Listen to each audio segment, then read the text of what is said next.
Yeah, we cut that, yeah.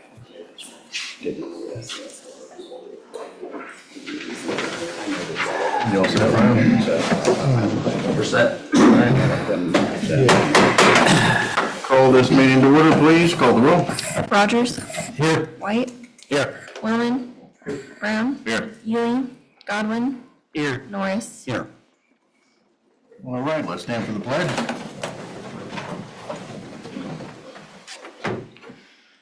I pledge allegiance to the flag of the United States of America and to the republic for which it stands, one nation under God, indivisible, with liberty and justice for all. All right, thank you. Approval of the minutes. You should have all received a copy of the minutes. Any additions or corrections? If not, those will stand approved. Approval of the agenda. We have nothing to add at this time, but we may later. We need a motion for. Make a motion to approve the agenda as presented. Motion by Mr. Godwin to approve the agenda as it is presented. Discussion? Call the roll. Rogers. Yes. White. Yes. Wellman. Yes. Brown. Yes. Godwin. Yes. Norris. Yes. Okay, moving on, public hearing, we do have one item scheduled. It's a zoning recommendation for Oakwood Street. Do you have anything to read on that, or? Yep, so what we have was for the Brethren Retirement Community, they had presented to Planning and Zoning a change in zoning for some properties on Oakwood Street as an expansion of their project. It's a zoning change from urban residential to special use, and I do believe they have some representatives here this evening that can provide a little bit more detail. If you wish to speak, step forward, or if not, we'll open the floor to questions either way. So. Your preference. If you have anything you want to share, by all means, step forward. Well, good evening. My name is Kara Allred. I'm the Chief Operating Officer at Brethren Retirement Community. So a large thank you for your dedication and work to our residents in our city. Brethren Retirement Community has been a part of this community for over 123 years, and our over 400 elders and 300 dedicated staff members that we serve every day are certainly grateful for the commitment of the city of Greenville, dedicated staff members, first responders that provide safety and quality of life. We're here this evening for a request of a rezoning that's a continued expansion of the current project that has been in progress since 2018. And Holly Hill, our Chief Marketing Officer, is here this evening and can answer any questions and provide additional information. Good evening. As Kara mentioned, I'm Holly Hill. I am the Vice President and Chief Marketing Officer at Brethren Retirement Community and have been a big part of the Oakwood Village expansion, which is a part of our strategic plan. So in 2018, we had been purchasing properties adjacent to our campus and decided to raise those houses. We then had plans to build 18 independent living homes, single-family homes. That was a 4-year project that started in March 2018. We finished our first houses in December of 2018, and that 4-year project turned into a 3-year project as all of the homes were sold and completed in 3 years. During the pandemic, we noticed a vacant parking lot that would allow us to build a few more homes, so we decided to build 5 more homes, giving us 23 new independent living homes, or 98 homes on our campus. Those 5 homes sold in 50 days, and we have continued to purchase properties, again, adjacent to the campus. So we now own 6 properties on Oakwood and Chestnut Street. We did raise a house in 2024 that was in poor repair. We do have plans to build 2 homes on that vacant land, which is on the corner of Oakwood and Chestnut Street. We do have an interested party who is willing to build the corner house, and we would look to build a model home next to that, hopefully yet this year, and we will continue to raise the houses as the demand continues. So the rezoning of special use would match all of the other zoning that we have on our campus. Happy to answer any questions anybody might have. I did bring a few drawings if anybody has interest in seeing those. Sure, pass them out. Pass them out, sure. Pass them around. We did host a session with all of our neighbors and let them know about the project. We had a nice response from the neighbors. They came over for pie and an informational session, and were very much in favor of the expansion of the project and the homes that we continue to build. Now, your plan eventually going to take that whole street back in there? So right now, we've been purchasing properties in that middle section. On the other side of Oakwood Street, there's a pretty heavy drop-off that aren't real feasible to build on. So right now, our focus is on that middle section. How many houses are you planning on building with the 6 you're going to tear down? So we have 6 we're going to tear down. We can actually put, let's see, 5, 7, we can put 8 on the 6 pieces that we currently have. And they'll be the same as what you guys have been building? They will be craftsman style 2 and 3 bedroom homes. Very similar to what we've been building. We're going to change the exteriors just slightly on this phase 3.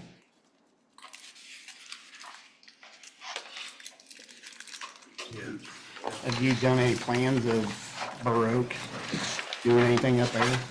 I think you got 17 acres up there? Yeah, we have about 20 acres in North Greenville. We're still looking at that for future use at this point, but we continue to look at opportunities there to build further. People seem to like to be right on our campus right now, so that's our focus for the time being. So you don't really have any active plans for Borough? We don't have any active plans. We have enlisted an architect over the last few years to kind of look at that property and see what might be feasible there, but right now in a holding pattern. Okay, thank you. Mike, what's the difference, in zoning, like specialized healthcare? The special use just allows the houses to be lumped together, and they're all owned by a common entity. So these are all owned by the brother and son, which just changes because it's owned by them, and then structurally, there's just a difference in how the ownership goes, and so it makes it mirror what their entire campus is. And then procedurally for this evening, as I had mentioned, this had already gone before planning and zoning, so you have a favorable recommendation from them. And so it would take, again, a majority vote to agree with their recommendation or 3/4 to go against it.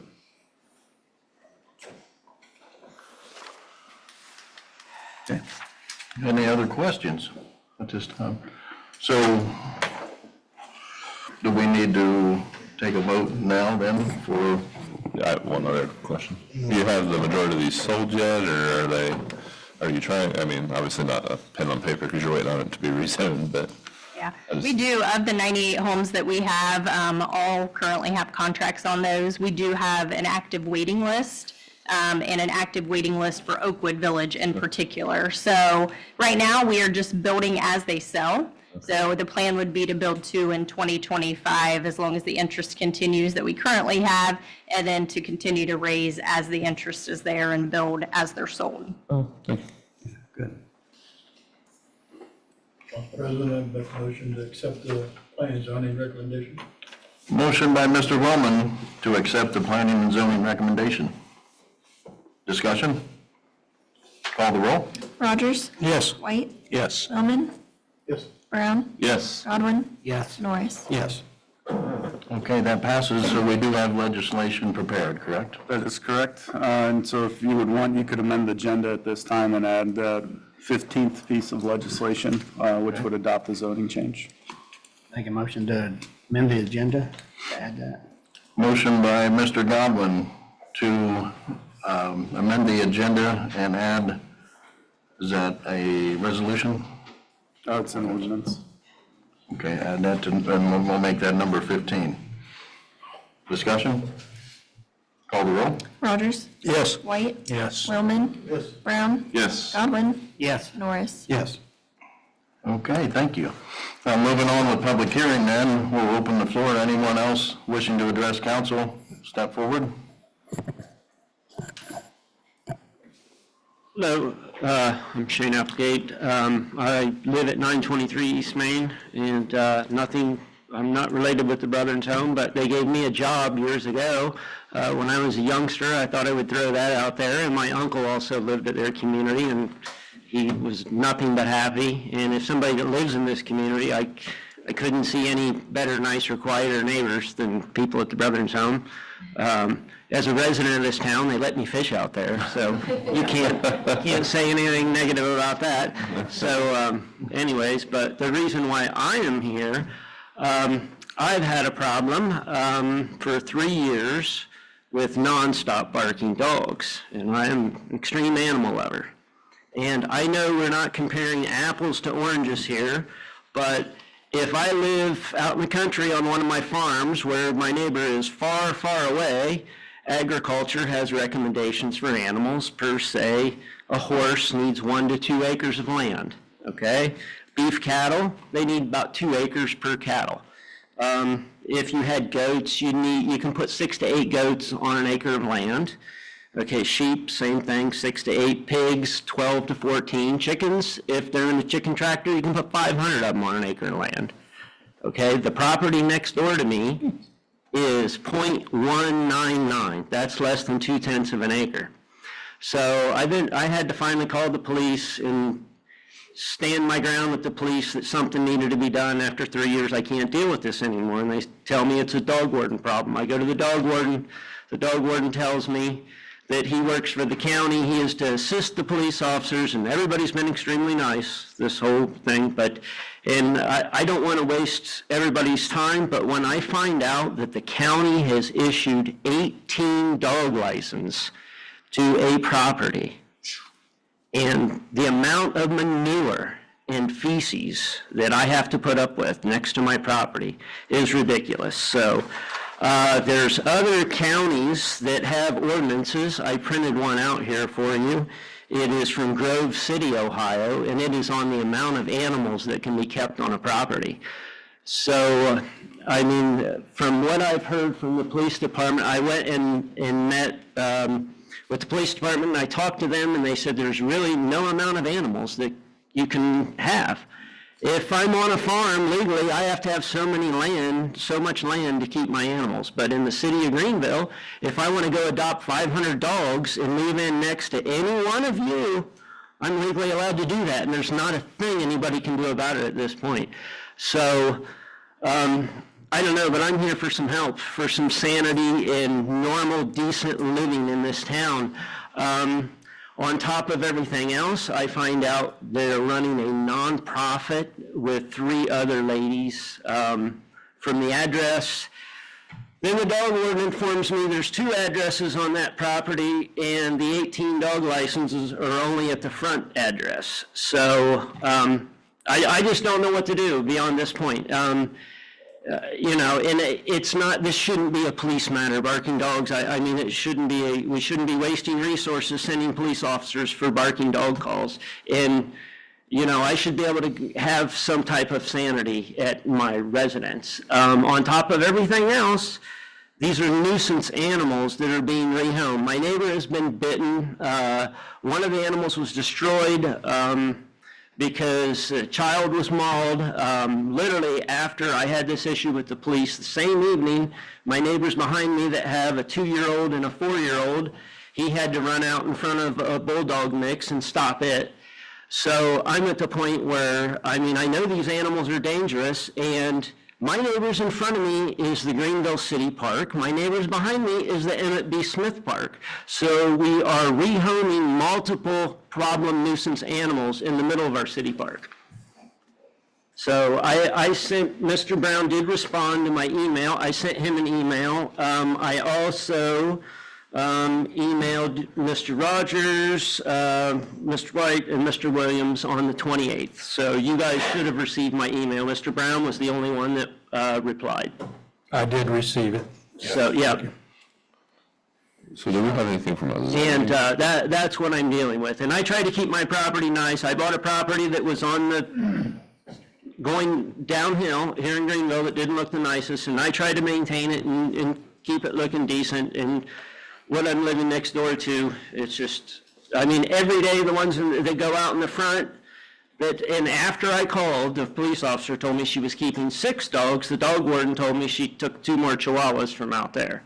So I really don't know what the number is. And it's all day long. I mean, all the time there's people coming and going from there with different animals and dogs. And so, you know, and it's all the time. I mean, I love animals. Don't get me wrong. I mean, I honestly do. I like animals better than people. I'm not up here to complain about. I think everybody should be able to own animals, and really, if you should be able to own whatever animals you want on your own property. I totally agree with freedom, but there has to be a limit to the amount of animals we keep.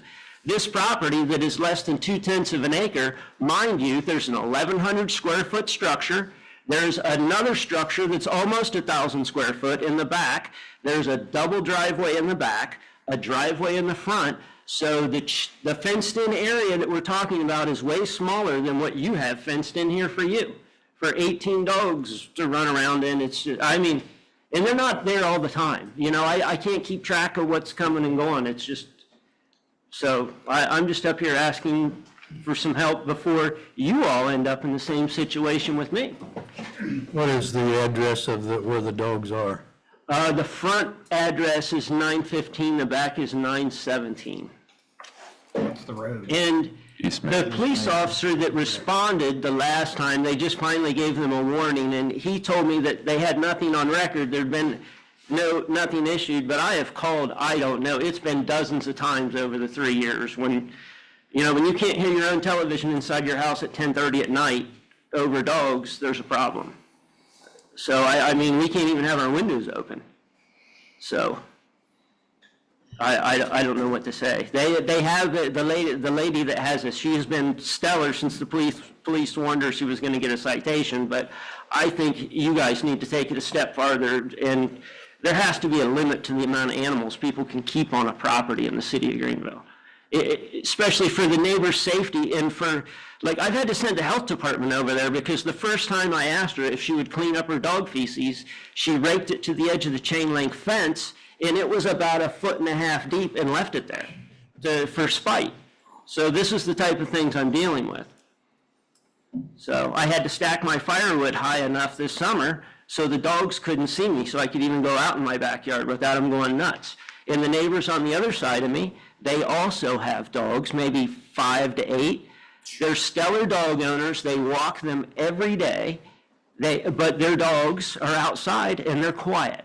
But what happens when you let crazy dogs out? They start to howl. Then the neighbor's dogs start going. My neighbor on the other side of me had a dog. So, I mean, it's not, it's one person that then everybody else can't control their animals. So, and I don't know if I need to get signed affidavits from my neighbors that were bit to bring them up here to let you guys know that it's endangering the neighbors, or, I mean, you know, if it's going to take somebody getting mauled to death by a pit bull before somebody does something. Not that pit bulls are bad, I don't want to, but I mean, there's a lot of bulldog breeds over there that I see from time to time. So I don't know, I'm at wit's end with it. That's why I'm here talking to you guys. In your opinion, does it look like is it a breeder? No, I guess she just rehomes like nuisance animals or something, from what the dog warden told me. I don't know. I mean, he seemed to know all about her when I went out there. And he told me he can't really do anything in Greenville because he said they're county and they operate under some 9-5 something code or whatever. And that, you know, Greenville has no ordinances about how many animals that can be kept on a property. And he said, he agreed with me that it was ridiculous. That was from the dog warden. But he said he can't really do anything either because he works for the county, so. And I was going to go to the county meeting, but unfortunately I take care of my uncle and I had to get him to the doctor, so I missed it. Would they be running a business out of there? I have no idea. I'm asking. I don't know if I can tell you the name of the organization. I don't know if I can publicly just spout out the, Three Gals and Their Pals is the Facebook organization that's online. It's a nonprofit. But, and I have no problem if they, in 3 years, the only time I've ever seen her walk any of these animals was twice when she was trying to get them adopted, and one was some bulldog breed, and she says, oh no, it walks real good, it walks real good, and the lady's like, I don't know, and she's like, oh no, I'm telling you, it's a good dog, and it's still there. It's, you know, and if if the dogs aren't barking, she's screaming at Bullet nonstop. You know, it's if I don't hear the dogs barking, I hear her screaming at the top of her lungs. So, anyhow, that's. I don't know if I can pass this over. This is just, and I think that might be a little.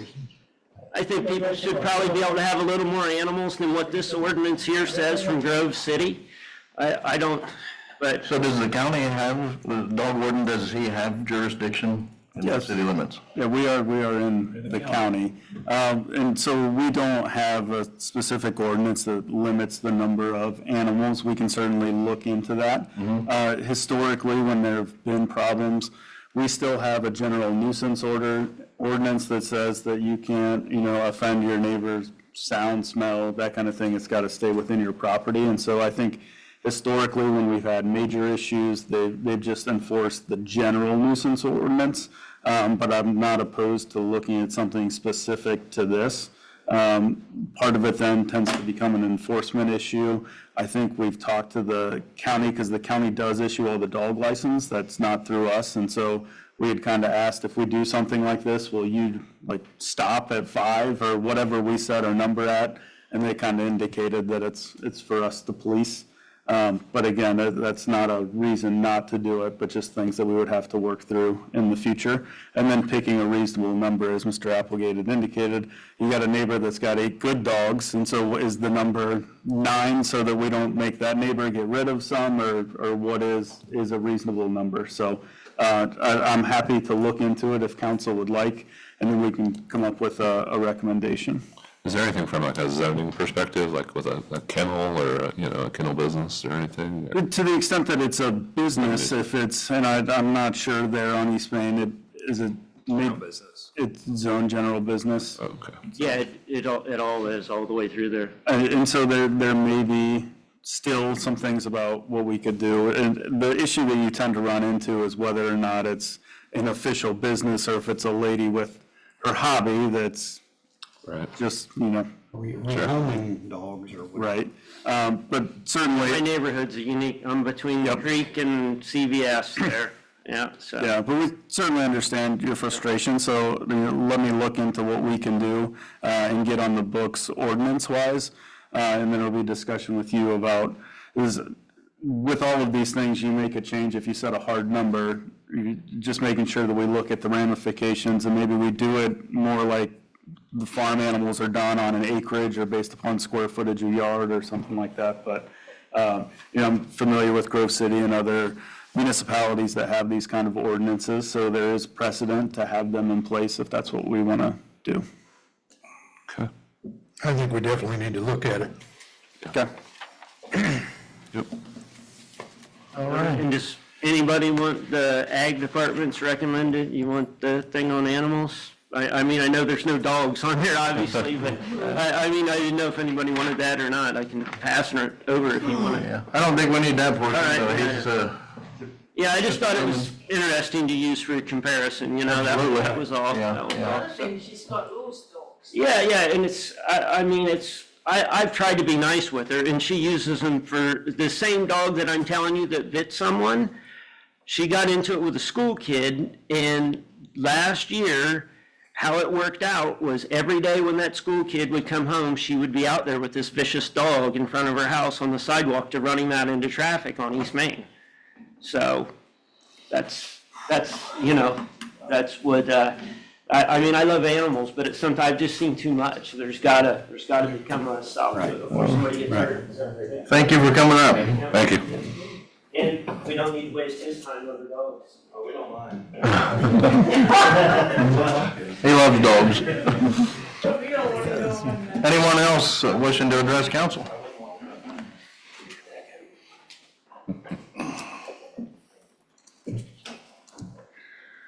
Good evening. Good evening. On March 13th, 2025, I was informed by the Agency on Aging that they were accepting nominations for the 2025 Outstanding Senior Citizen Award for Darke County in celebration of this year's Older Americans Month theme, Flip the Script on Aging. The deadline to submit nominations was Friday, March 21st, and already having someone in mind, I knew I had to act quickly. For those of you who may not know me, My name is Katie McCabe, and I'm the Director of Greenville Transit. When I first stepped into this role, I had no prior experience in the transportation field, but I was excited and driven to learn. Shortly after I started, a gentleman from the community reached out to me and introduced himself. Though we were strangers, he generously offered his guidance and support. He was quick to bring to my attention situations that had been previously overlooked and needed to be addressed. He offered advice, stood by me during challenging moments, and did so without hesitation or expectation. On April 17th, I was notified by the Agency on Aging that my nominee, George Marshall, has been selected as the 2025 Darke County Outstanding Senior Citizen. So we have an award here. Awesome. And what you told me on the phone. That was spoiling surprise. That's great. George, Katie, go over there. Easy one. The 2025 Outstanding Senior Citizen Award for Darke County goes to George Marshall. George, congratulations.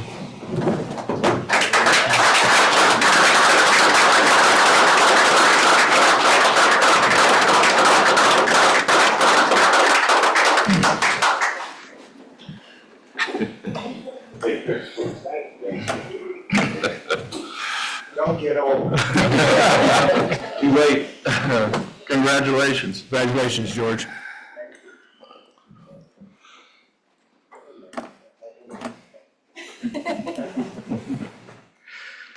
Good evening. My name is Joe Garrett. I represent Traybell Energy. We're an aggregation company in Ohio. I've been speaking to Mr. Delk about your guys' programs. Traybell's been around since 2010. And, he said, come and introduce yourself. So if if you guys have questions or whatnot, and I don't cover, but it wasn't a lot more, so that's what I'm going to do. But Traybell started in 2010. We are the largest independent aggregation consultant in the state of Ohio. There's a couple other large firms, but they are supplier specific. So if you go with them, with this supplier, we use any supplier. We manage 3.6 billion kWh of power in the state of Ohio. We represent over 150 communities. Here in Darke County, we have some longtime communities, Brown, Greenville, and Adams Township. Those have been probably going on 10 years. Throughout the state, just some of the other cities we manage the city of Columbus's aggregation program, Lima, Youngstown, Ashland, St. Clairsville, Yurchville, and there's some more, but those are the ones I threw out. Myself personally, I have clients, of course, here in Darke, then in Preble. I have 4 communities in Preble, 7 in Montgomery, and then down into Warren County, Claremont County, and Clark County. So I actually live in central Ohio, but I spend all my time over this way and down south there by Cincinnati. A couple of things, being as large as we are, and we just actually went through a bunch of renewals on gas and electric for most of those communities.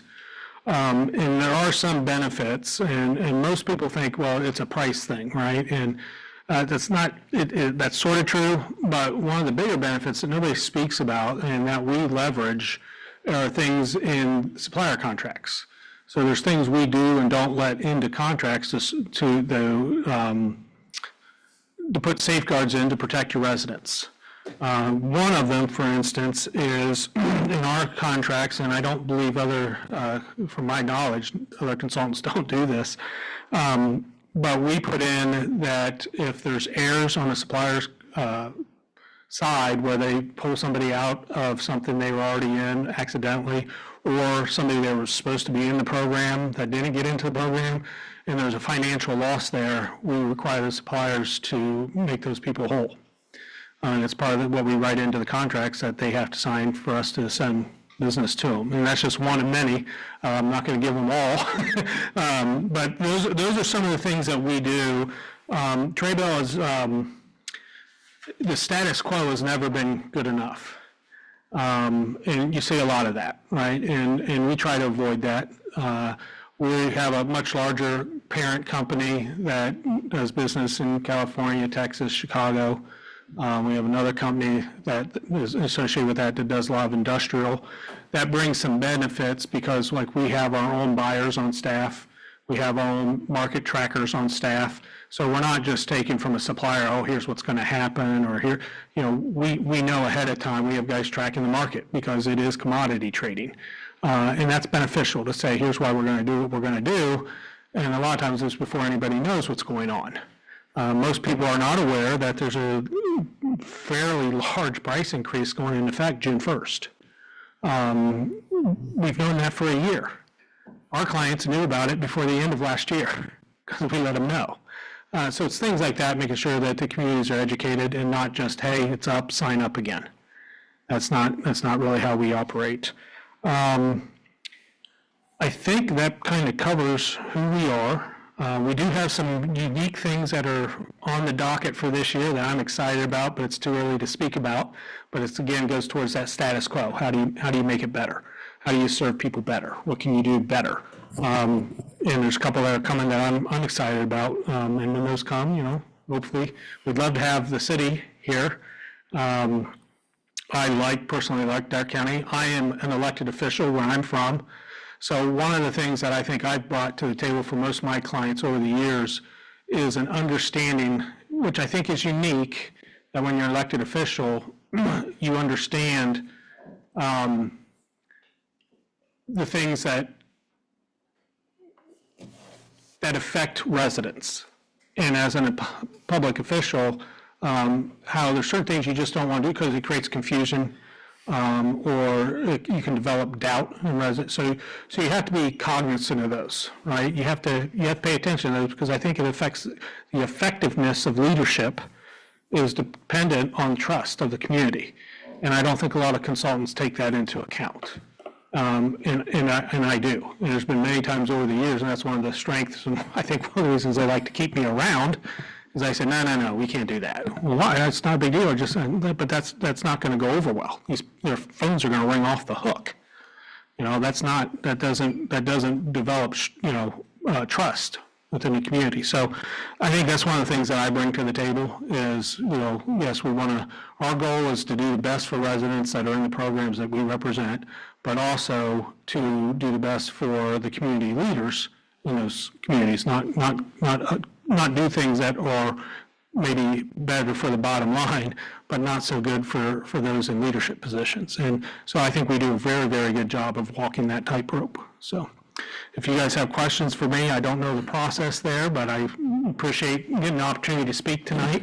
And then I guess we'll just go from there. Are we, with AGE, are we locked in with them?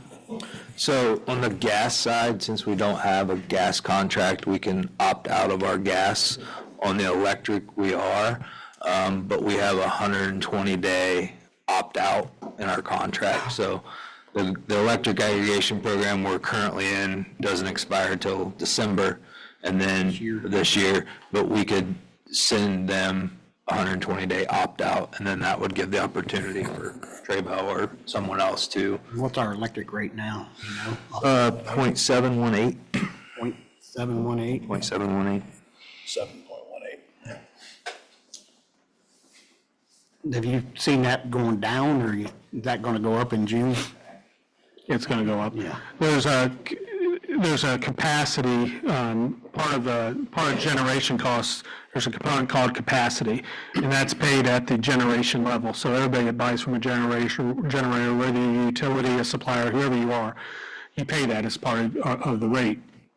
And so what's going to happen in your current situation somewhere, what we did at Traybell is we did not extend contracts beyond June because we knew that rate was unknown. Okay, we knew it was an unknown number, and so we didn't want to extend beyond that. Some others did, your group did, but what happens there is they're going to claim a change in law, and they're going to add that onto your cost. They're going to bump your price. So that fixed price is going to get bumped as a change of law, and it has to, because the capacity, and these are averages, but capacity was about a half a cent, made up about a half a cent of your generation rate. It's going to 3 cents June 1st. There's not the margin on the supply side to eat 2.5 cents. And that money's just not there for anybody. And so they would lose millions of dollars if they, if they honored those rates. And so I don't see that happening. I see you guys, your price getting bumped up under the change of law that I am almost positive is in your contracts. They're in all of them. So what that new price is going to be, I don't know. But again, we did not have any of our 150, we didn't extend beyond that because it was an unknown at the time, and we don't like going into the unknown.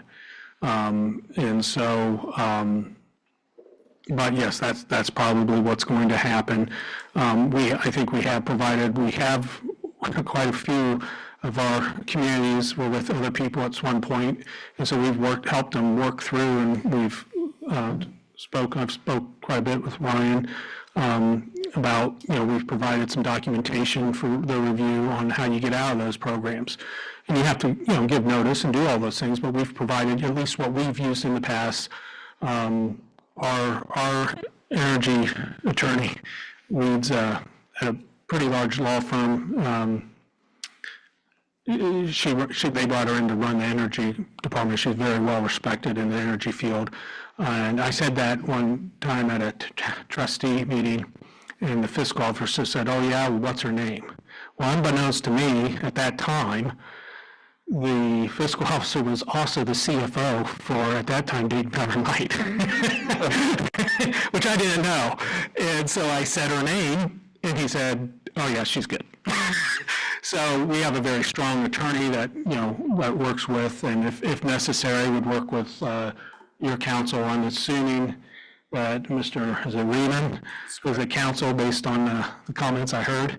But if necessary, that's a resource that we make available. But we do provide those documents to help, facilitate, moving through, and we can be as involved in that as you want us to, or as not involved as you want to. But we have experience with it, so we give guidance.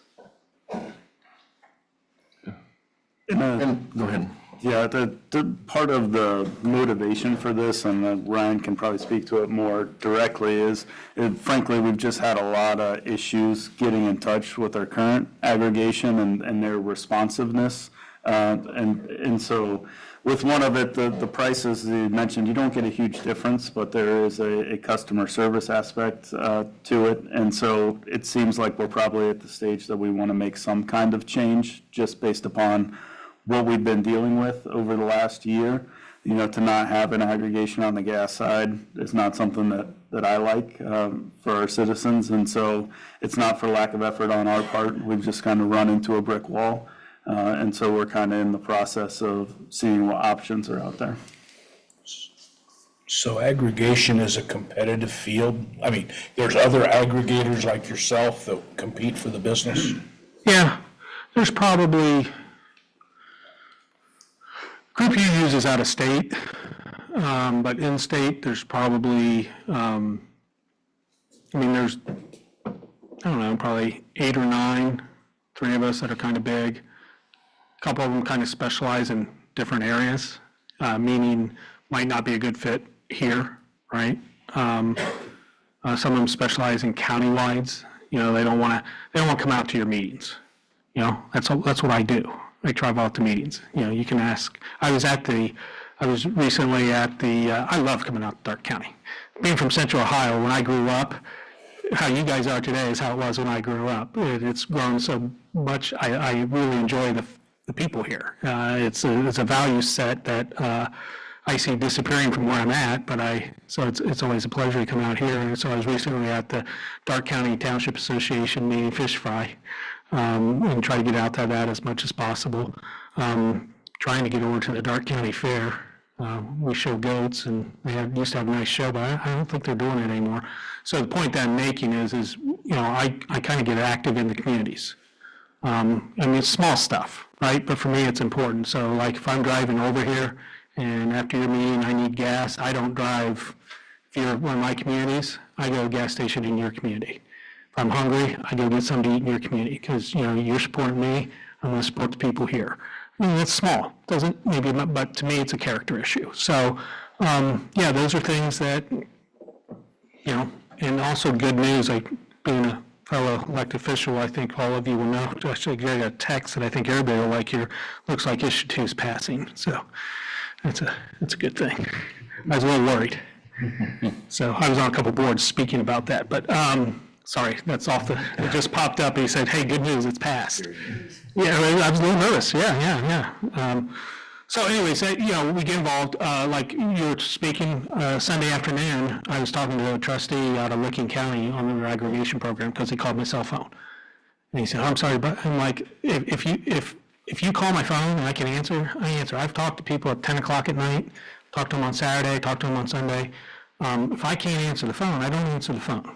But otherwise, if somebody calls me and I can help, I answer the phone. So I think you'll see a big difference in the accessibility. I mean, I know more, but I'm not gonna say it here, but I think you'll see an improvement in the accessibility, getting answers, and quite honestly, just being very upfront and truthful. I sent Ryan some information on, I was kind of surprised that he did not have some information he probably should have had. And I sent him some copies and said, I'm not making this up. Here's the information. These things were in the public realm. There's no reason you shouldn't have known about this. This stuff was known last July. So I think you'll see an improvement on that communication front, at least interaction-wise. And I think the communities, and I provided some, I think if you spoke to them, they're going to tell you that they've seen that. So what steps do we need to take from here? So if all of council is in agreement to switch, and as Mr. Reeman said, yeah, the customer service just hasn't been there with the current AG, and I've reached out to them and haven't gotten a whole lot of response.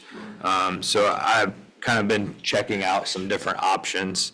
I met Joe. He does the Greenville Township aggregation program, and so we've had some communication, and so I told him, come introduce yourself to council, and we'll go from there. But if we want to move forward with switching, we don't need to do any kind of motion. We could verbally say, hey, let's go this route, and then Mr. Reeman and I can start to work on getting us out of the current contracts and working on getting new contracts.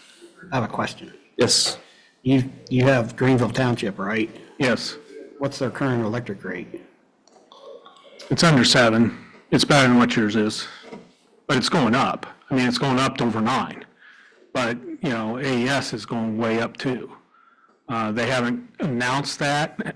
They just had a couple of their auctions they just had. So the utilities are interesting. The PUC is interesting. There's a lot of improvement that could happen in those areas. Duke is the only one that has announced their new rate for June 1st to date, and their Duke is going to 10.4. I think AES will be lower than that. I think AES will probably be the lowest utility.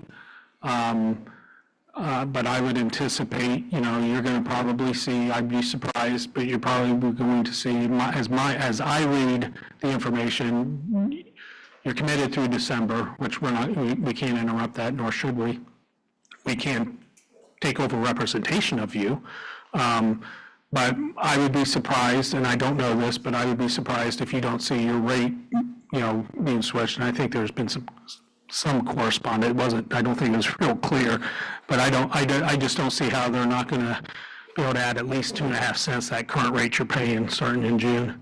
But we're seeing about 9 cents, and we're not seeing a reduction in power probably in the next 4 or 5 years. It's going to continue to stay high, and the problem is the state of Ohio tore down and just shut down. They tore down 3 coal plants that provide power.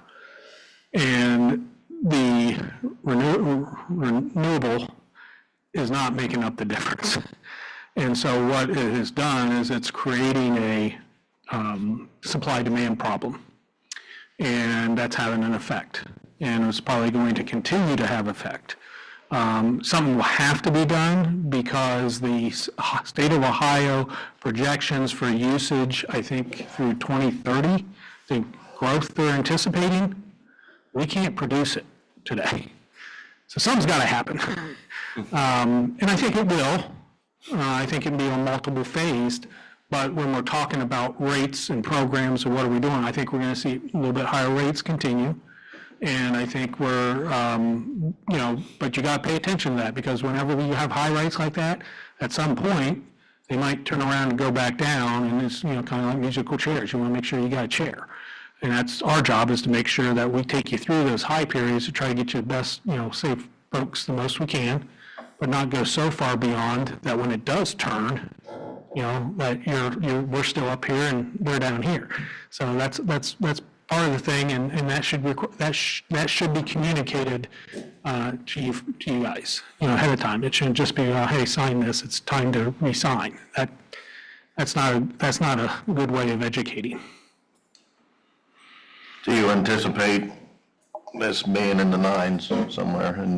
That would be my guess, unless I'm really, really wrong. Again, I don't know all the specifics of where you're at. I can tell you that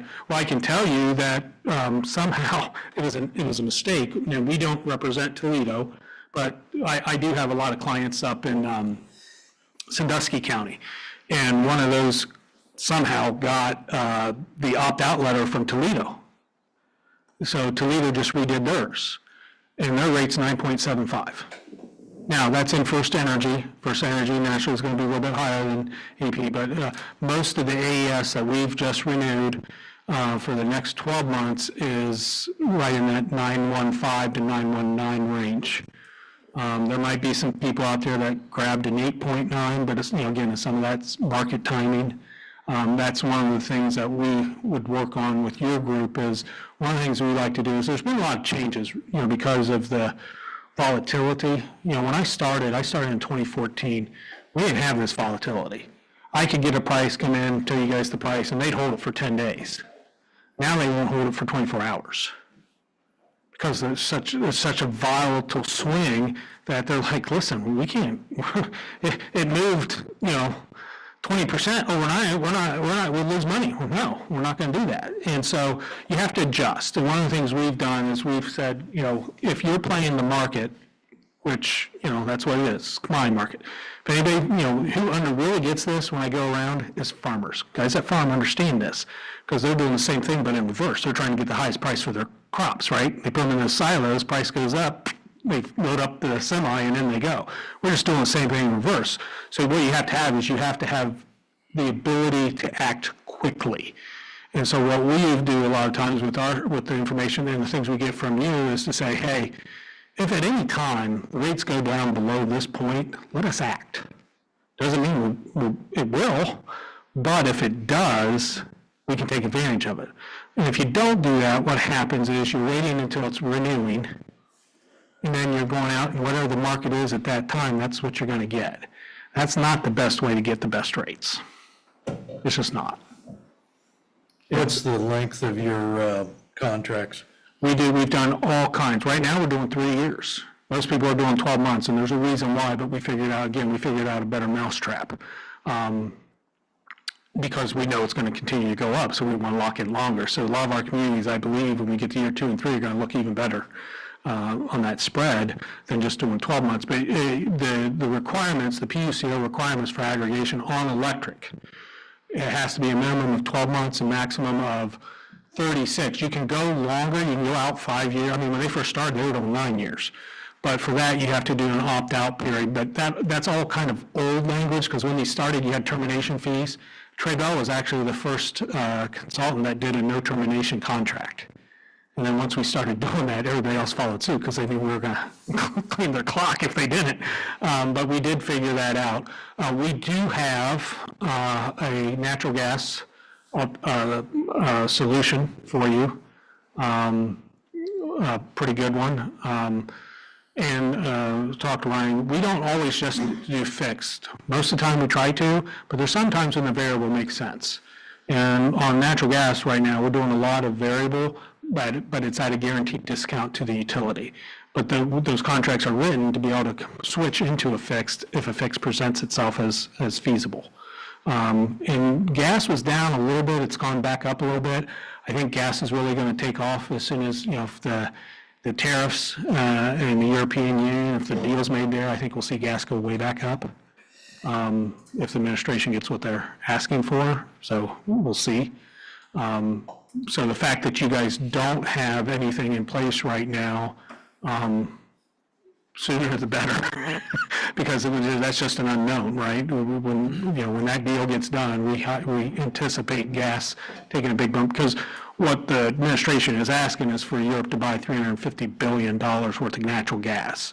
And what will happen is all that gas will bring it up out of the ground. They're gonna load it up. We opened a new liquid natural gas port this year, and they're gonna everything they can liquefy and put in ships and send over there, they're gonna do it, because they get 2 or 3 times their money than they get for selling it here. And so we have to compete with that, and that's going to bring that market up. I think eventually, if we get some more pipelines in the ground, we get some more infrastructure put in place that have been on hold, I think we might see some relief, but that takes time. So in your current situation of not having something and having this looming possible increase out there, the sooner we can lock something up for you, probably the better. So how do you get paid? We get paid through the suppliers. From the suppliers? From the suppliers. So our agreement with you guys states we get X number. So it's actually really good, because we don't have deals with suppliers, right? So we're not going to push you towards somebody because it's in our best interest. And there's a lot of ways to do that. There's side deals. Some of these guys have side, we bring you this, you do this over. We don't do that. We get paid a percentage on what we bring, just like an insurance agent. We make considerably less percentage than the insurance agent, but we make up for it in volume. So, but that's how, and that's how most of it works. But most groups, they're getting that as well. The difference, and there's others that do the same way we do, but the thing that you have to pay attention is to make sure that, everything's above board, that we're getting paid the same no matter who we direct you to use. Because, you could get into a sticky situation there where, we're going to give you this aggregation business maybe at a little bit higher rate, because you're going to give us a deal over here and all these commercial deals our other division's doing. Trade-Ball doesn't do that. Thank you. Any other questions? So are you looking for any action tonight?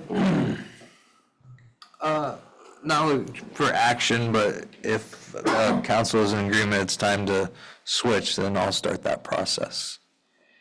So we have no contract with gas, right? Correct. We can go talk to Joe here about gas, Correct. and now would be the time to talk about gas instead of in December? Correct. You're picking up what he's putting down. I think I caught that. I would throw in there that the electric needs addressed as well, because where you're positioned isn't great. We could probably fix some of that. I mean, it's going to be what it is through December, but that doesn't mean it can't be being worked on now. Because keep in mind, you're only committed through that December period. That does not mean we can't buy today, starting for January.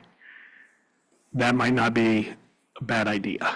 So I would, again, it's up to you, but as a guy that does this and tries to get the best deal for people, I would say you're right on the gas side, certainly, but I would move on the electric as well, just because there's things that can be done that are going to affect down the road where you're currently not in a great position.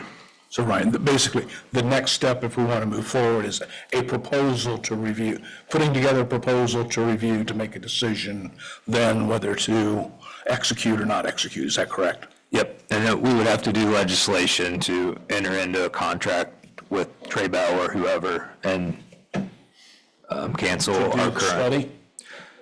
No, to be our consultant. That would be the next step. Essentially, what we're looking for is, yes, let's move forward. We'll fully evaluate Trade Bell and other options that are out there, and then come to council with a proposal to say, it'd be legislation at that point that we recommend going with this aggregation company. Right. You just need a recommendation from us for agreement that we want to do this now. Yes, that's what I'm looking for. Agreement that we want to do something better, yes. Something We'd like to do different. something Yeah. better. And Joe will admit to you, like, when you're talking aggregation, there's not one company that's gonna save you 2 cents. You know, they're all right there, very tight. Really what you're getting is the customer service and the information side of it. You're not gonna see a big swing in the price. That's true. That's very true. Now, there are some bad actors for certain, which I won't say at a public meeting, but if Brian talks to me, no. There's a couple of those out there that, you know, and you can see it. All these contracts are, you know, public access. You know, there's communities that had 9 cents when everybody else had 6.8. Well, I know why that is. They're just bad actors. You know, they're hammering people. They recommending things that are in their best interest, not their client's best interest. But those are few and far between. There are good folks there, and you know, and I would agree the customer service is the big thing to take into account. I think we need to move forward on it. Yeah. Does this put us into a long-term commitment of any kind? Not at this stage, no. It would just be at the point where we decide who we're gonna go with, what duration we wanna choose for the program we go for. And that's into that 1 year to 3 year. Yeah, 3 right, years. Joe? Some 1, 2, or 3 years. Well, I think it's there's two things that there's a representation agreement, right? How long is the next person going to represent you? You know, we typically call for 5 years. We would probably, you know, that's discussable. We typically will not go for less than 3 because we put a lot of work in, right? And, you know, if you say, well, we only want 1 year, okay, great, good luck. You know, I mean, nothing, we'll still be friends with you, but it's just not in our business model. So you have to. Say you had a no-fee opt-out clause, though? Not in our agreement, no. There is, as an attorney, we have things that we have to live up to, and if we don't, then yes, you can leave. But no, attorneys don't like any of that kind of stuff. They always try to, let's get down. We're like, listen, you can't buy a dump truck and go when it shows up, we don't want it anymore. It doesn't work that way. But, so you have the representation contract, right, which says, okay, we're going to represent you now, which we need to represent you. And then you'll have the contract with the suppliers, which, That's the on the electric, it's 1 to 2 on the natural gas. And those are more fluid, because there's nothing that says you can't do 13 months or 21 months. And we've done all in between, because if there's something looming on the horizon that might change energy markets, you know, we're not going to go beyond, we're going to stop there. Right? If we want to be in a position to be able to renegotiate, we're going to say, nope, we're going to do a 19-month. Well, why? Because that's going to put us here, and that's where we want to be. So, you know, so there's two separate things. There's one, hiring us, and then there's secondly, would be then what would come after that would be, okay, you've hired us, now here's our recommendations of who you should hire to supply this. Got it. Thank you. Any other questions? Thank you for coming up. All right, thank Appreciate you. it. Thank you. Yep. Anyone else wanting to address council? If not, we're going to move on to administrative reports. Mr. Mayor. Very quickly, I just wanted to congratulate Mr. Marshall again for his award that he got nominated for, and he's very well deserved. Second of all, I want to thank and congratulate Mike Bowers, Director of Dark County Economic Development, upon receiving the Regional Partner Award from the Miami Valley Regional Planning Commission last week at its spring dinner. I want to congratulate Coach Jared Newland for his 900th win last week.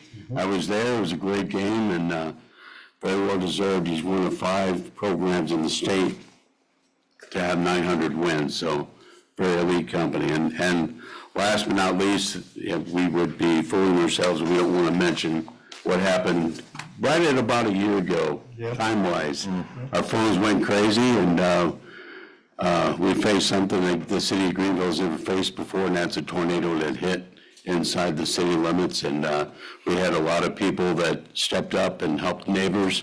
Too many to count, but there's a very good article that Ryan Perry put in the Daily Advocate and probably in the Early Bird as well, that chronicles the whole night, and there's so many people to thank, but I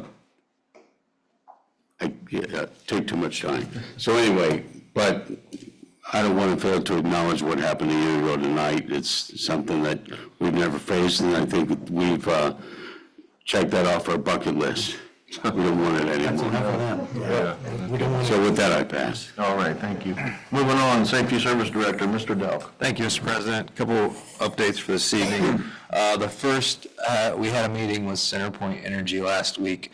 So they are starting a new project in, well, the state of Ohio, but how it'll affect the city of Greenville specifically in June. So they are currently mandated by PUCO, Public Utilities Commission, to cap all unused services at the main. So if you have a gas line running to your house, but you don't use gas, and it's 3 years old, then they have to go out and shut it off at the main. The original list had, I think, 90 properties within the city of Greenville. When we met with them, their list had some that were outside of the corporation limits that aren't going to affect us. And then through some discussion, we agreed that they wouldn't touch anything that we paved in the last 5 years. And yeah, I thought you guys would like that. So I think we're down to about 40 on the list. They said they've been averaging about 3 to 4 a day once they get through this initial 40. So my understanding moving forward, every time a property hits that 3-year mark, then it comes on their list. So like next month, their list gets repopulated in the next month. In the meantime, they do go out and try to make sure that the people don't want gas service, and then they will hook gas service back up if needed for anyone that's wanting it. But it's just a project that we're going to see coming here in June. And then the next thing, we had bid openings today for the water tower project. We had 3 bidders, 3 decent bids. One bidder was about $1 million under engineer's estimate, which was great. So we are putting together the bid documents, and we got to make sure all their paperwork is in order and check the references, but I should have something at next council meeting to authorize to accept that bid. And with that, I will answer any questions, but I will pass. All right, thank you. Any questions for Mr. Delk? How do you get $1 million under? Don't ask questions, Brian, just. All right, moving on. Fortunately, it's not. They actually come recommended, so we're excited about how it came in. Okay, Law Director, Mr. Raymond. Yeah, just another bit of good news, and we kind of talked about this in the past. We did get formal notification that Family Health Services has officially submitted their annexation petition. So working through that process, within the next 6 months, they should be annexed into the city of Greenville. Can I With ask- that, I'll accept any questions. I'll ask a question to Ryan. Are they gonna put a sidewalk through there then, or out in front of their property? They will. Because Reed has one. Yeah. They will. Eventually. I know they Step put- one. I know they put a bunch on their properties out there. Yeah. How many jobs is that to the city? So we don't have an exact number of what the tax revenue will be an increase of, because the employees that they have out there that currently live within the city, we already collect their income, but we still do expect to see a fairly substantial increase based upon the employees that live in the township and other communities, so. How'd you know that's where I was going? Any other questions? All right, moving on. Auditor, Mrs. Davis. Thank you, Mr. President. I just want to give a final reminder to everybody, Thursday, May 15th. Please make sure your financial disclosures are completed. That's the last day that you can complete them without a penalty. And with that, I will take any other questions. Anything? Okay, with that, I'll pass then. Thank you. All right, thank you. Moving on to committee reports. We have one out of finance. To Greenville City Council, honorable members of council, the Finance Committee hereby submits our report. The Finance Committee met on May 5th, 2025 at 5:30 PM in the council chambers to discuss committee assignment on disbursements of community funds. After discussion, all three committee members agreed to the following distribution to the organizations listed below. The Annie Oakley Parade, $17.50. Back the Blue Fallen Officer Ceremony, $2,500. The Butterflies Junior Garden Club, $300. The Annual Fireworks Display, $15,000. Center for the Dark County Center for the Arts, $10,000. Dark County Economic Development, $4,000. Dark County Horseshoe Club State Tournament, $1,500. Dark County Horseshoe Club Ringer Classic, $1,500. Dark County Visitors Bureau, $19,000. Greenville Girls Softball, $7,500. Main Street Greenville, $34,000. Respectfully submitted, the Finance Committee. Steve Roman, Chairman, Greg White, Vice Chairman, and Leon Rogers, Member. Okay, you've heard the committee report. Make a motion to accept the committee report. Motion by Mr. Godwin to accept the committee report. Discussion? Yeah, just another little piece of that. That leaves us $1,971.97 still in the community funds in case something comes up later. Very good. Okay, all right, thanks. Thank you. Any other discussion? Call the roll. Rogers? Yes. White? Yes. Roman? Yes. Brown? Yes. Godwin? Yes. Norris? Yes. Okay, we do have legislation prepared for that, correct? Or do we want to wait? If you want to. Or do you want to? Up to you guys. We can do it, I don't think any of these are pressing. Okay, well, then we'll do it next meeting if that's okay. Okay, then let's move on to ordinances and resolutions. We do have 15 right now. Number 1, resolution authorizing mayor to enter the contract.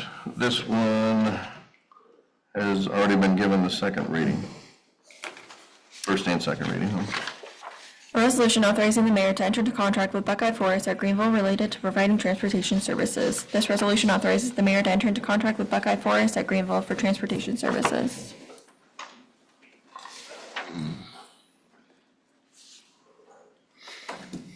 So we've got the third reading. Motion to accept? Motion by Mr. Roman to accept the resolution. Discussion? Call the roll. Wait, Mr. President? Yes. Just a question. I know this one has a different rate on it than the other ones. I know the other ones are all cross-county. Correct. This one is city only. City only. Is that going to open a door for our county rides that are within the city? I'm only asking the question. Open a door. For the other people who have contracts, that are, when they have riders that are within the city, wanting a reduced rate. Oh, I mean, it's by contract, and the county contracts read county and city. So if they would come to us, I guess they could come to us and say, hey, will you give us a city rate and a county rate? And we have not had that happen yet. Most of the county contracts are merely for county rides only, like, and I don't want to get too ahead of myself here, but yeah, like Family Health and Wayne Healthcare, like, they can get riders around by using the service as it is within the city limits. This is to get someone that has come to the hospital, maybe by rescue, they're done, and they don't have a way to get them transported back home if they're out in the county. If they live in the city, they call us, and the hospital has like a petty cash, and they pay that fee. Clarification. Yep. All right. The 1632 is what we had before for the city rate, wasn't it? Yes. Any other discussion? Call the roll. Rogers? Abstain. White, Yes. Wellman, Yes. Brown, Abstain. Godwin, Yes. Norris. Yes. Okay. Moving on, number 2, resolution authorizing mayor to enter into contract with Family Health. This one has been given the first reading also. A resolution authorizing the mayor to enter into contract with Family Health Services of Dark County to provide transit services. This resolution authorizes the mayor to enter into contract with Family Health Services of Dark County to provide transit services with compensation in the amount of $22.65 for each person each way. Got the second reading? Moving on. Number 3, resolution authorizing mayor to enter into contract with Wayne Healthcare. A resolution authorizing the mayor to enter into contract with Wayne Healthcare Foundation to provide transit services. This resolution authorizes the mayor to enter into contract with Wayne Healthcare Foundation to provide transit services with compensation in the amount of $22.65 for each person each way.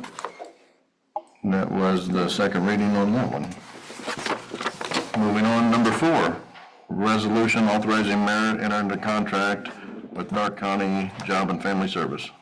A resolution authorizing the mayor to enter into contract extension with the Dark County Jobs and Family Services to provide transit services. This resolution authorizes the mayor to enter into contract extension with Dark County Job and Family Services to provide transit services with compensation in the amount of $22.65 for each person each way. Okay, you've heard the first reading on that one. Moving on, number 5, we have a supplemental ordinance. An ordinance to make additional appropriations for current expenses and other expenditures of the City of Greenville, State of Ohio during the fiscal year ending December 31st, 2025. The supplemental ordinance allows for appropriations in the general fund and the sum as follows. Land purchase in the amount of $30,933.28. These funds are needed for the purchase of land regarding the fire training facility. The funding for this purchase will be provided to the City of Greenville by the Dark County Fire Chiefs Association. New equipment police in the amount of $10,669. These funds are needed to purchase a vehicle for the police department. The funds for this purchase will be provided by the Dark County prosecutor and a city-owned vehicle which was traded in. Move to suspend the rules and give this ordinance second and third reading by title only. Motion by Mr. Rogers to suspend the rules, give this ordinance a second and third reading by title only. Discussion? Call the roll. Rogers? Yes. White? Yes. Wellman? Brown? Yes. Godwin? Yes. Norris? Yes. An ordinance to make additional appropriations for current expenses and other expenditures of the City of Greenville, State of Ohio during the fiscal year ending December 31st, 2025. An ordinance to make additional appropriations for current expenses and other expenditures of the City of Greenville, State of Ohio during the fiscal year ending December 31st, 2025. Motion to adopt. Motion by Mr. Godwin to adopt the ordinance. Discussion? Mr. President? Yes. Go ahead, Mr. Brown. Just a question. So when are I guess, how is the repayment from the Dark County Fire Chiefs? They'll have me a check tomorrow if this all goes through. Oh, for the whole amount? Okay. Perfect, thank you.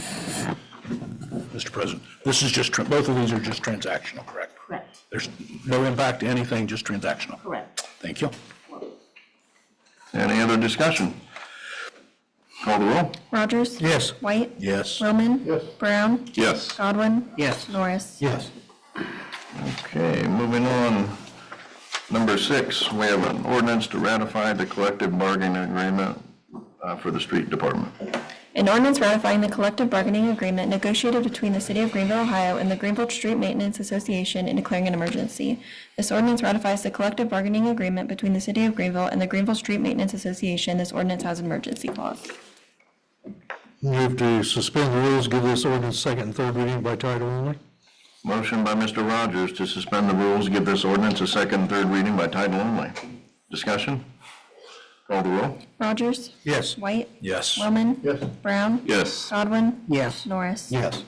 An ordinance ratifying the collective bargaining agreement negotiated between the City of Greenville, Ohio and the Greenville Street Maintenance Association and declaring an emergency. An ordinance ratifying the collective bargaining agreement negotiated between the City of Greenville, Ohio and the Greenville Street Maintenance Association and declaring an emergency. Move to adopt the emergency clause. Motion by Mr. Rogers to adopt the emergency clause. Discussion? Call the roll. Rogers? Yes. White? Yes. Wellman? Yes. Brown? Yes. Godwin? Yes. Norris? Yes. Move to adopt? Motion by Mr. Brown to adopt the ordinance. Discussion? Call the roll. Rogers? Yes. White? Yes. Wellman? Yes. Brown? Yes. Godwin? Yes. Norris? Yes. Okay, moving on, number 7, we have a resolution to authorize disposition of no longer needed transit bus. A resolution authorizing the disposition of no longer needed transit department equipment on GovDeals. This resolution authorizes the disposition of a no longer needed 2008 Ford E450 bus used by the transit department. Move to suspend the rules, give this resolution second and third reading by title only. Motion by Mr. Rogers to suspend the rules, give this resolution second and third reading by title only. Discussion? Call the roll? Rogers? Yes. White? Yes. Wilman? Yes. Brown? Yes. Godwin? Yes. Norris? Yes. A resolution authorizing the disposition of no longer needed transit department equipment on GovDeals. A resolution authorizing the disposition of no longer needed transit department equipment on GovDeals. Move to adopt the resolution. Motion by Mr. Rogers to adopt the resolution. Discussion? Call the roll? Rogers? Yes. White? Yes. Wilman? Yes. Brown? Yes. Godwin? Yes. Norris? Yes. Moving on, number 8, resolution authorizing safety service director enter into an agreement to purchase a motor vehicle for police department. A resolution authorizing the safety service director to enter into agreement to purchase a motor vehicle to be used by the police department. This resolution authorizes the safety service director to enter into an agreement to purchase a motor vehicle for the police department provided for by the Darke County prosecutor.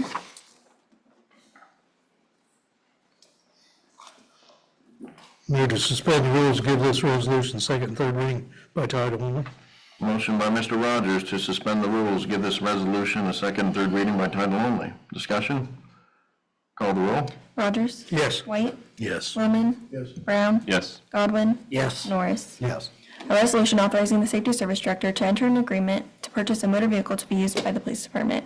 A resolution authorizing the safety service director to enter into an agreement to purchase a motor vehicle to be used by the police department. Move to adopt. Motion by Mr. Norris to adopt the resolution.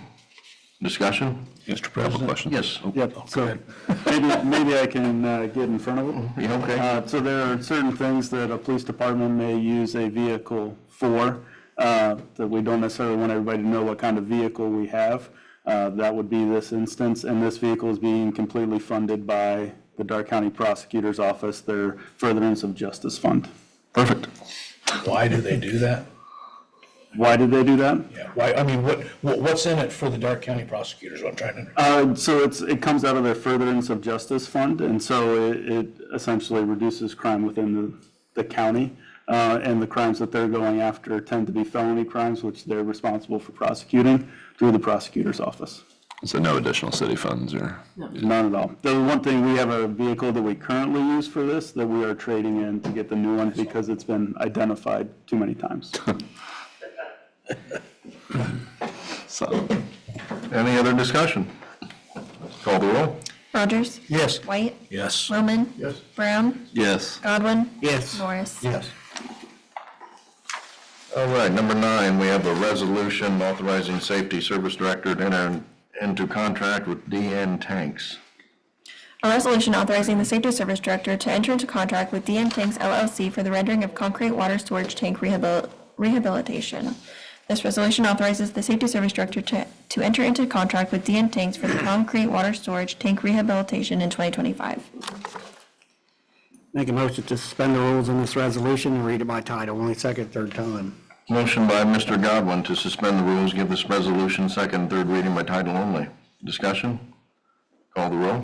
Rogers? Yes. White? Yes. Wilman? Yes. Brown? Yes. Godwin? Yes. Norris? Yes. A resolution authorizing the safety service director to enter into contract with DN Tanks LLC for the rendering of concrete water storage tank rehabilitation. A resolution authorizing the safety service director to enter into contract with DN Tanks LLC for the rendering of concrete water storage tank rehabilitation. Motion to adopt. Motion by Mr. Willman to adopt the resolution. Discussion? Mr. President. Mr. Belk.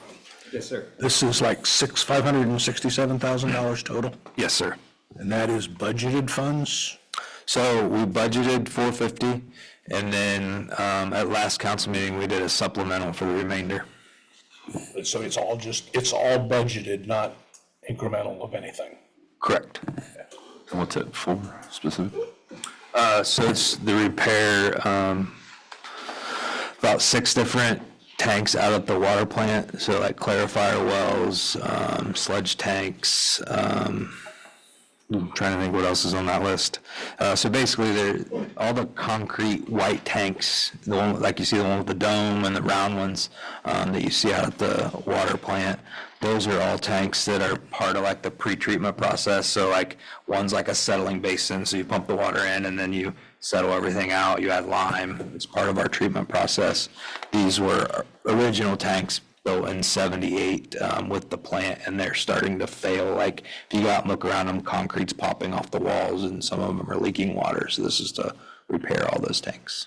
Did we have like a maintenance contract with them or?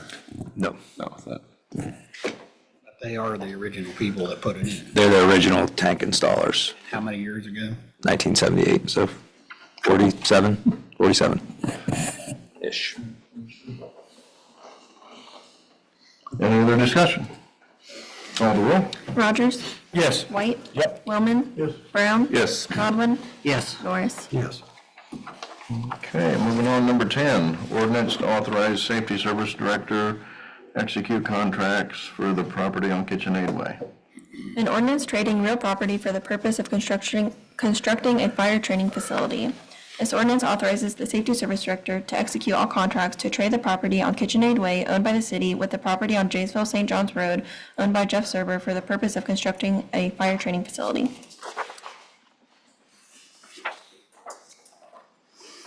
Move to suspend the rules, give this ordinance second and third reading by title only.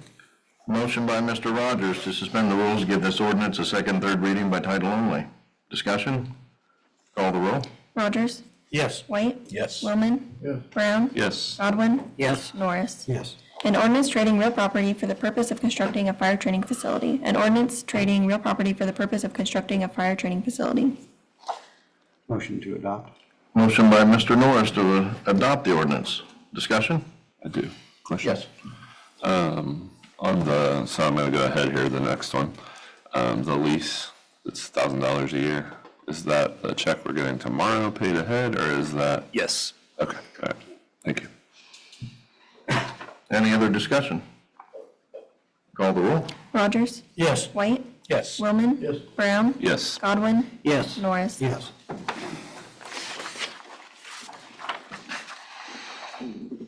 Okay, moving on, number 11, a resolution authorizing mayor to enter in a lease agreement for the Dark County Fire Chiefs Association. A resolution authorizing the mayor to enter into a lease with the Dark County Fire Chiefs Association for a fire training facility. This resolution authorizes the mayor to enter into a lease agreement for 30 years with the Dark County Fire Chiefs Association for the purpose of a fire training facility.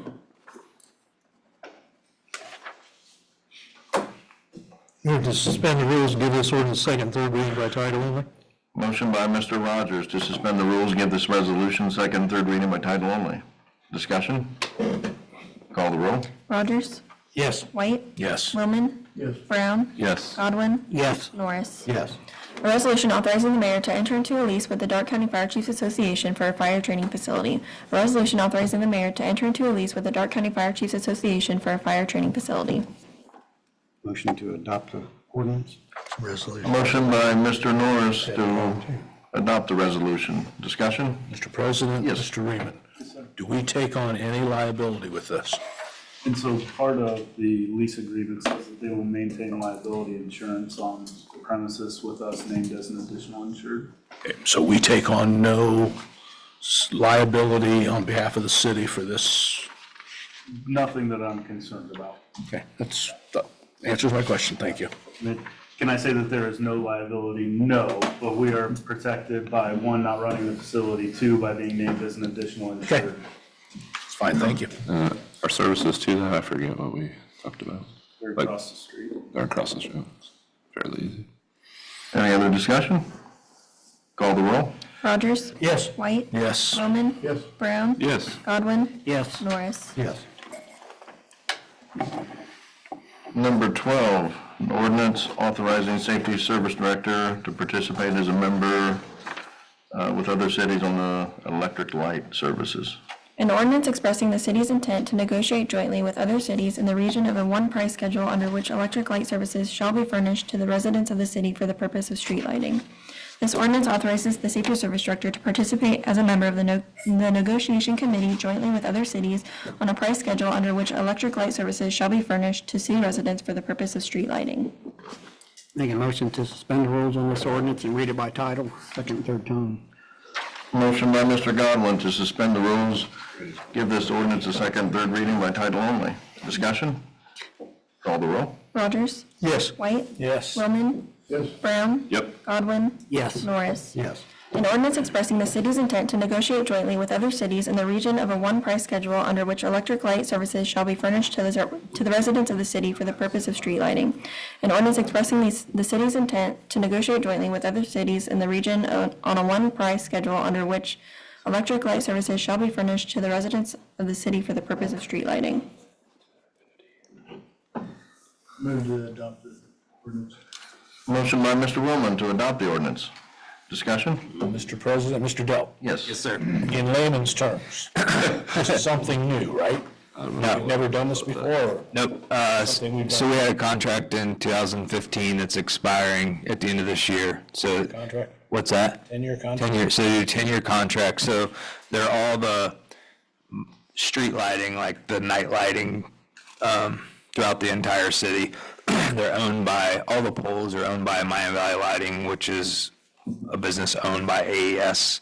And so we go together through through the Miami Valley Communications Council, and there are, I think, 42 municipalities, and we negotiate together.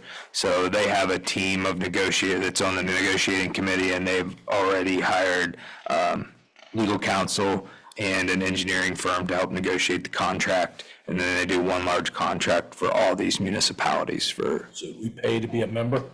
we do. For the Miami Valley Communications Council, we do. It's about $800 a year. And we use them for more than just this. They help us with our city aggregation program, so they negotiate those contracts with us as one of them. Another one, they run, we don't choose to do it because we go with ODOT, but they do like a salt sale every year. They do a traffic paint sale every year, so it's a member. Okay, thank you. You're welcome. Any other discussion? Call the roll. Rogers? Yes. White? Yes. Roman? Brown? Yes. Godwin? Yes. Norris? Yes. Okay, number 13, a resolution authorizing the city endorsing the America 250 OH. A resolution of the City of Greenville, Ohio, supporting the Ohio Commission for the United States Semi-Quincentennial.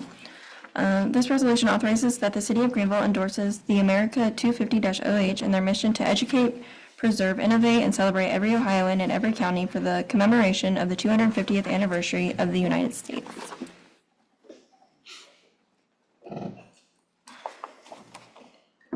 Oh, come on.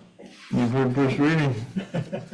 Move to suspend the rules on this resolution, give it second, third reading by title only. Come on, man. Motion by Mr. Rogers to suspend the rules, give this resolution second, third reading by title only. Discussion?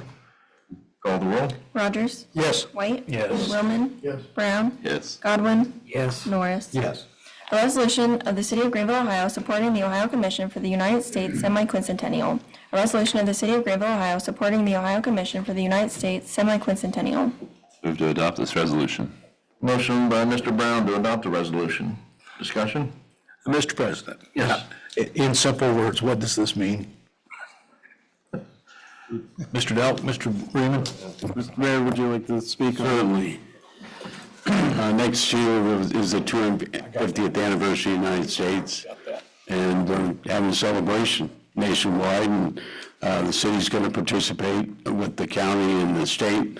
Ohio has a commission for that, and spreading it down. We're going to have a 3-day celebration next year, 3rd, 4th, and 5th of July, with various events, capped off with a fireworks celebration on the 5th. And the state commission would just like each municipality that wants to participate to pass this resolution in support of it. In layman's terms, it's just a piece of paper saying. It's not, you get to become a member of something and pay. No. No. Yeah, no, that's true. That's exactly what it is. It's just a piece I of paper. could have said that, Mike, but It made it easier. I'm a little bit more wordy than the attorney over there. Okay, it's just a piece of paper. Thank you. He gets paid by the word. We get cake and ice cream. Could be. I mean, there's going to be a lot of people participating with events. So I know the hospice, Everhard Hospice wants to host a citywide picnic in the park on the 5th. That's one example. Okay. Thank you. Sure, there'll be more coming up. Yeah. We can tie in the horseshoe tournament, also the first Friday event, also the band concert in the park on the Sunday night, and then the fireworks will cap it all off. There'll be many more things piled up on that list. Any other discussion? Call the roll. Rogers? Yes. White? Yes. Willman? Yes. Brown? Yep. Godwin? Yes. Norris? Yes. Okay, number 14. Ordinance to amend the billing procedure for water and sewer fees. An ordinance amending billing procedures for water and sewer fees and utilities billing. This ordinance amends the billing procedures for water and sewer fees and utilities billing for trailer park tenants. Make a motion to suspend the rules in this ordinance and read it by title only, second, third time. Motion by Mr. Godwin to suspend the rules, give this ordinance a second, third reading by title only. Discussion? Call the roll. Rogers? Yes. White? Yes. Willman? Brown? Yeah. Godwin? Yes. Norris? Yes. An ordinance amending billing procedures for water and sewer fees and utilities billing. An ordinance amending billing procedures for water and sewer fees and utilities billing. Move to adopt. Motion by Mr. Brown to adopt the ordinance. Discussion? President. Yes. Is the water park, or is the trailer park going to take possession of all of our census meters out there and be responsible for them? Yep, and sorry. So we've been working with the trailer parks for a long time to put in and install a master meter. We finally got our first one set in at Colonial. And so those meters that are out there, they're fully responsible for all replacement costs of the meters that are on the trailers if they go bad. We're not taking them back, and we're continuing then, because essentially what this says is we're going to send them a bill between, we'll continue to bill the individual trailers, and then anything that's lost, which the assumption is there's quite a bit out there that's lost because it's all private water lines. Now the trailer park owner will be responsible for that, and that's money that we've just lost in the past because we haven't had a master meter. So anything that's been between where the main comes off of the street to each trailer, which is all their private lines, all the loss that's gone in there has just been lost. It's similar to what's happened at the fairgrounds when we got them to put in their master meter, so we've been able to recapture some of that. So then the park owner will take care of any cost above and beyond. That's correct. That goes to the sum of all the individual trailer bills. That's correct. If they don't, do we shut the entire park off? We do. Oh, okay. It's the beauty of having the master meter. And then it also says in the legislation, because one of the issues that we've had is if there's a specific tenant that doesn't pay their bill for 2 consecutive months, we indicate it to the trailer park owner, but then we also add that back into the master bill so that they're responsible ultimately for their tenants, which right now we haven't been recapturing that as well. So we're essentially doing this as a service to them. Not sure how to ask this question. Just ask away, we'll I figure it know, out. but I'm not sure how to ask it yet.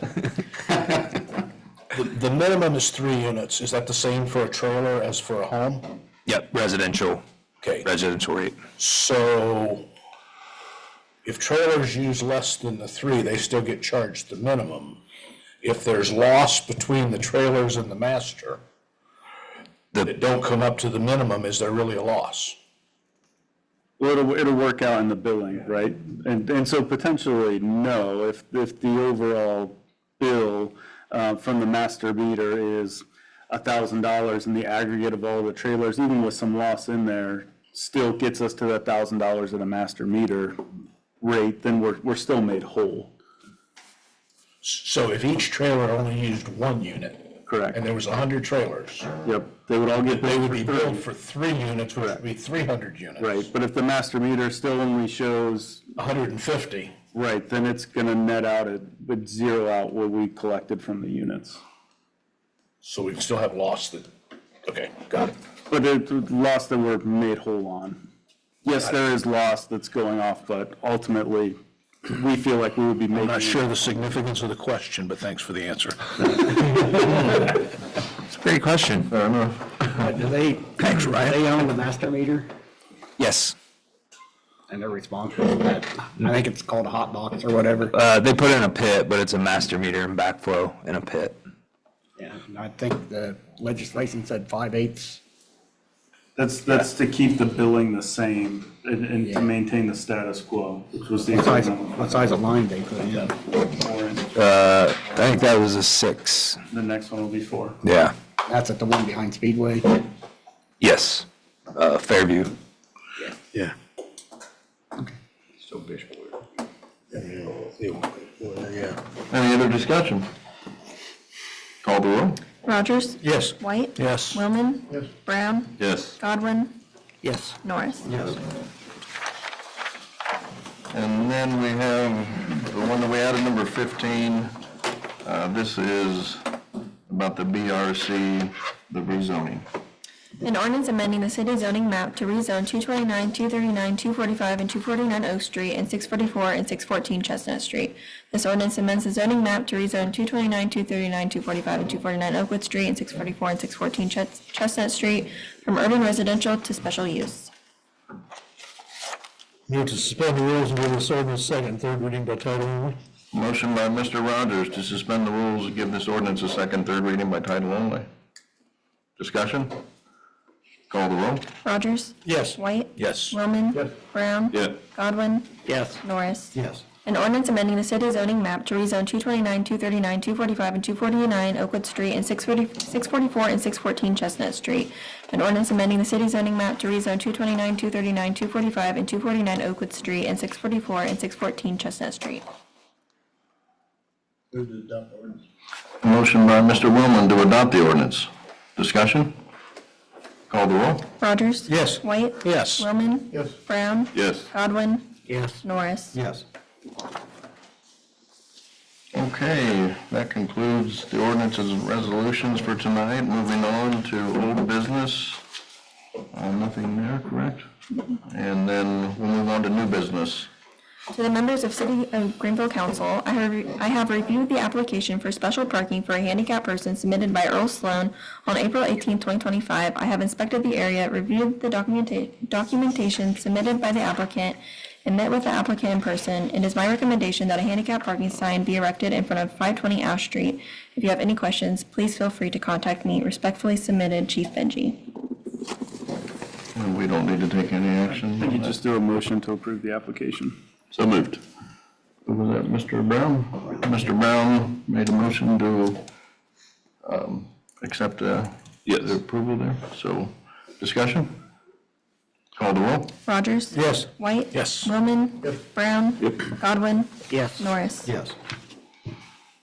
Okay, our council representative outside committee, Council on Aging. Is that Dolores? Absent. It is. All right, communications. Nothing there. Let's call down the council. Rogers? I'm going to pass tonight. White? Pass. Willman? Brown? Pass. Godwin? Thanks for everybody that stayed. That all pass.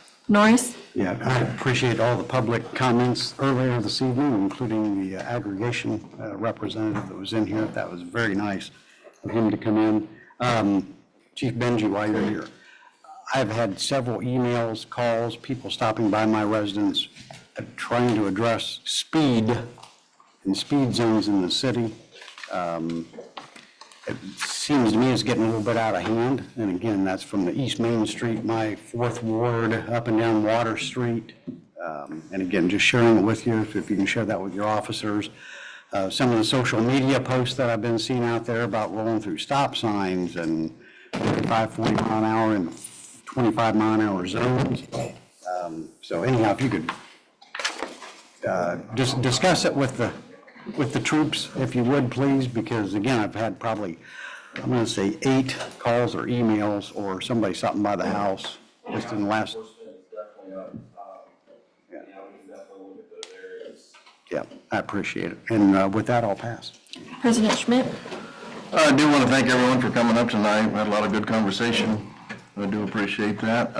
One thing I do want to set here before we leave tonight, our next meeting, May 20th, I'm going to set a committee of the whole that evening at 6:30 to go through the budget to review the first quarter. Or do we have something else that night? What time's planning and zoning? 6. At 6. You won't be able to do that unless you do it somewhere else. We could do 7? Okay. Yeah. Let's set it at 7 and we'll try. Like 5, I think we have 5 things on the agenda for planning and zoning. Okay. So it'll take a little bit. Okay.